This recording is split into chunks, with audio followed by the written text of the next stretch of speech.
सूरज की पहली किरणें जैसे ही घने जंगल के ऊंचे ऊंचे पेड़ों पर पड़ी, पत्तों के बीच से छनकर सुनहरी रोशनी नीचे जमीन पर बिखर गई। जंगल की हल्की नमी और ताजी हवा हर जीव को तरोताजा कर रही थी।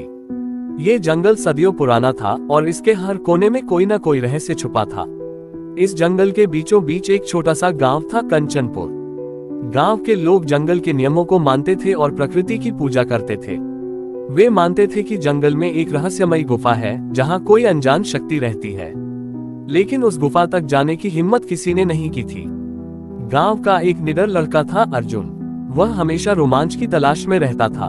उसे जंगल की हर बात जानने की जिज्ञासा थी। एक दिन गांव के बुजुर्गों से अर्जुन ने उस रहस्यमयी गुफा के बारे में सुना और ठान लिया कि वह इस रहस्य को सुलझाएगा।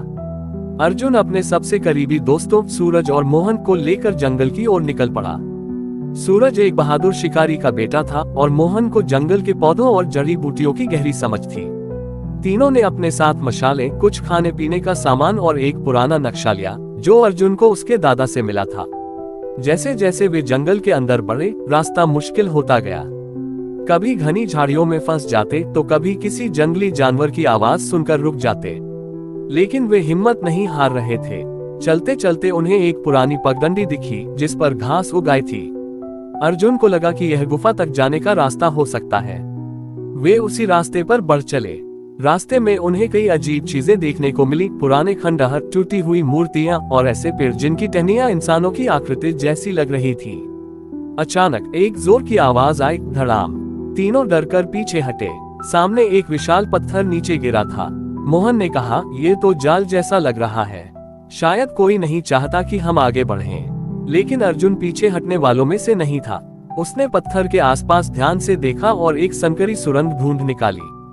तीनों ने हिम्मत जुटाई और अंदर घुस गए। घने अंधेरे में चलते चलते वे एक विशाल गुफा के द्वार तक पहुंचे।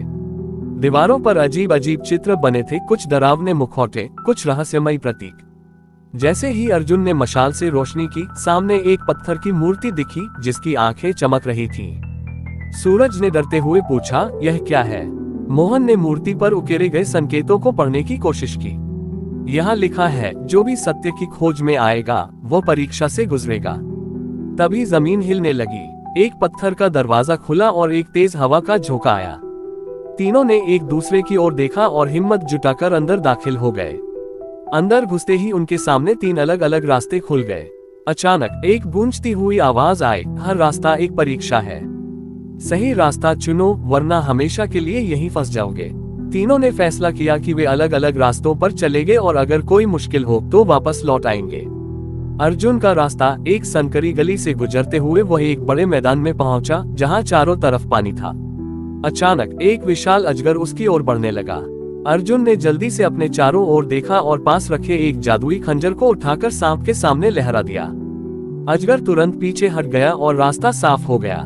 सूरज का रास्ता वो एक अंधेरी सुरंग में था जहां कोई रोशनी नहीं थी।